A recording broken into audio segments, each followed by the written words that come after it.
So, again, nihilism, really big deal. What's nihilistic is what's non-life affirming. It's the idea that life has no purpose, suffering has no purpose. So nihilism is from Nietzsche's perspective, is evil. This is the thing that unaffirms life. So what's good? Whatever affirms life. What's evil? Nihilism, the thing that is non-life affirming. So now suffering is a big deal for Nietzsche. Again, I keep saying over and over again that life is suffering, but Nietzsche believes that suffering is a precondition for greatness. So again, suffering is a precondition for greatness. Maybe I'll say it one more time. Suffering is a precondition for greatness. If you eliminate suffering, then you eliminate the opportunity for greatness. And if you eliminate the opportunity for greatness, then you lose meaning in life. And if you lose meaning in life, where do you end up? Death. Worse than death. If you eliminate all meaning from life, where do you end up? Yeah, nihilism. Yeah. So suffering is the opposite of nihilism. Because suffering gives you the opportunity for greatness. And if you essentially overcoming suffering. So if you overcome your suffering, well, now your life's got some meaning, it's got some purpose, and it makes you stronger. You remember, I'm sure you all remember, what doesn't kill you makes you stronger. Again, it's not Taylor Swift, it's Friedrich Nietzsche, it comes from him. And he really means that. What doesn't kill me makes me stronger. It eliminates, not to get rid of suffering. So now, what's the problem that we run into? Well, the problem is that we will oftentimes try to get rid of suffering in life. Think about modern life. Our modern lives are kind of centered around the idea of seeking comfort, of seeking ease, seeking convenience. And so when we seek ease and convenience, then we no longer have a drive and a desire to overcome that kind of stuff, because we've already overcome it. So don't forget that. I'll come back to that. So now, this idea of the Ubermensch, which will be one of his most popular concepts. The Ubermensch. You'll see it translated as the Overman, Superman. Uber means over, Mensch means man. So the Ubermensch is essentially the ideal of the higher man. It's the ideal. It's the archetype. Think of it that way. It's the archetype of the higher man. The Ubermensch is the archetype of the higher man.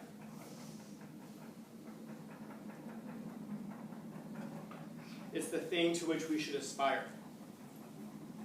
Now, Nietzsche says that you can't be this person forever. In other words, no one can actually live that way, because he recognizes human nature. Remember, his philosophy is such that he wants it to be practical and usable. To say, oh, you should always be this person, you should always be that person, but you're not going to be. Instead, you're going to be this person in flashes, in moments of greatness. So he tells a story. I meant to put it up on the board, but he tells a story in the book Zarathustra about Zarathustra coming across a shepherd and a serpent. And he's kind of gagging on the serpent. He's fighting with the serpent.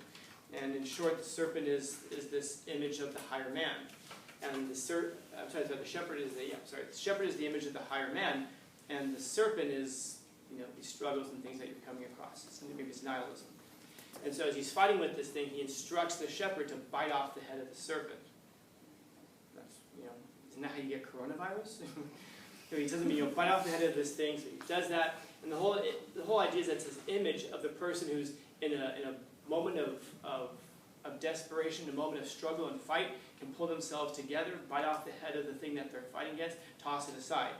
Now, will the shepherd be able to do that in every situation? No. We should aspire to them.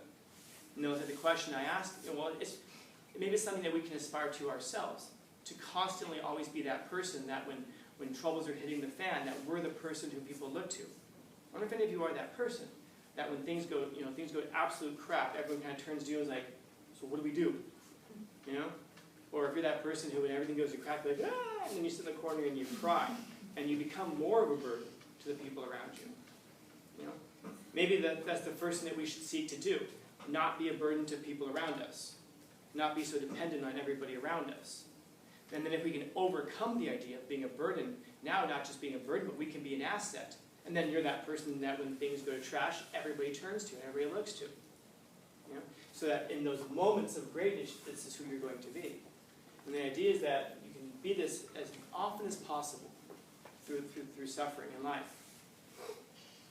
Now, why is it that we can't be this all the time? Because we're human. Nietzsche actually has a book called Human, All Too Human, in which he said, yeah, we're always going to go back to this thing, though, of being weak. But that doesn't mean we should accept it. Part of the problem is that we accept our frailties. Don't you hear people say stuff like that? Like, well, no one's perfect. And it's almost like an excuse for their own imperfections. Or, maybe next time we'll get... No, don't accept your imperfections, because then your imperfections are the things that come to represent you. Your imperfections shouldn't represent you. It should be the things that you're able to overcome that should represent you, Nietzsche. So we have to have deficiencies. We do have them, by the way. And that's the person who's going to say, I have deficiencies, but that's okay. Right? I have deficiencies, but that's an opportunity for growth. That's this right here. The higher man is the person who's going to understand that without our deficiencies, without our suffering, growth would be impossible. And without growth, you can't become great. So how do you become great? How do you become this? To overcome those things. Fight against them. So far so good? Questions? Okay. So now we have this notion of the affirmation of life. And there are two things that fall underneath it. Amor, Fati, which is a love of faith, and then this notion of the eternal recurrence. Again, the eternal recurrence is something that it's pretty technical. We won't spend more than a minute or so on it. But Amor Fati is a significant concept, and it's something that you'll see outside of Nietzsche, and you'll just see kind of in general conversations sometimes.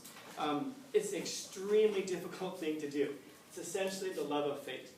Now, this is a very, very difficult thing to do. It's essentially the idea that we can affirm life even in the face of suffering. So if you guys remember looking at Frankl, the case for tragic optimism, that's what he's talking about here.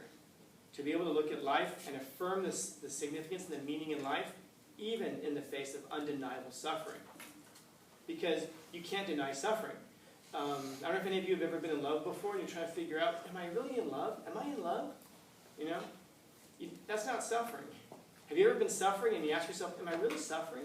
Am I suffering? No, suffering is pretty obvious to us. When you're suffering, you know it. It's undeniable.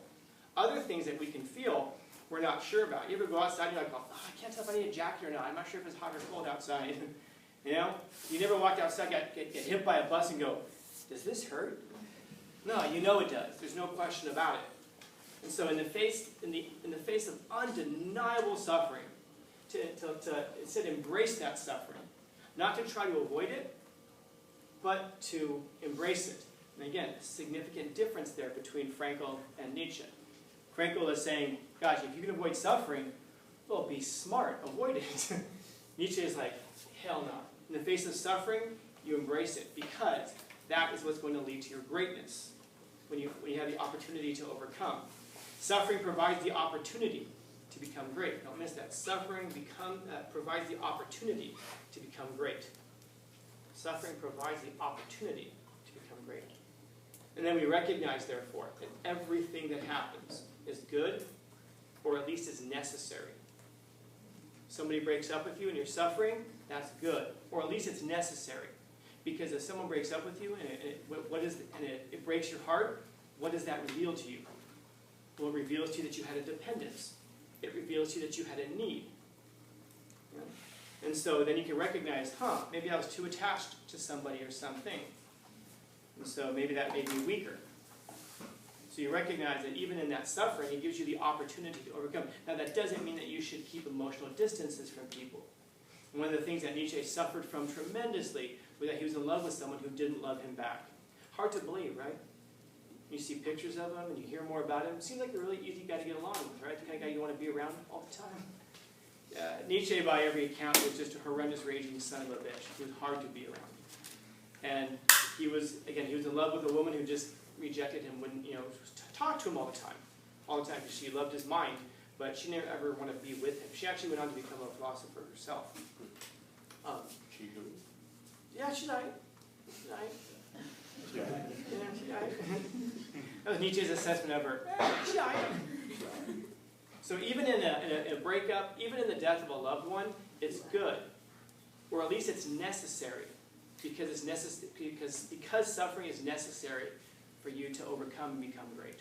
Without suffering, you cannot become great. So therefore, he says, love the faith, embrace it. You know?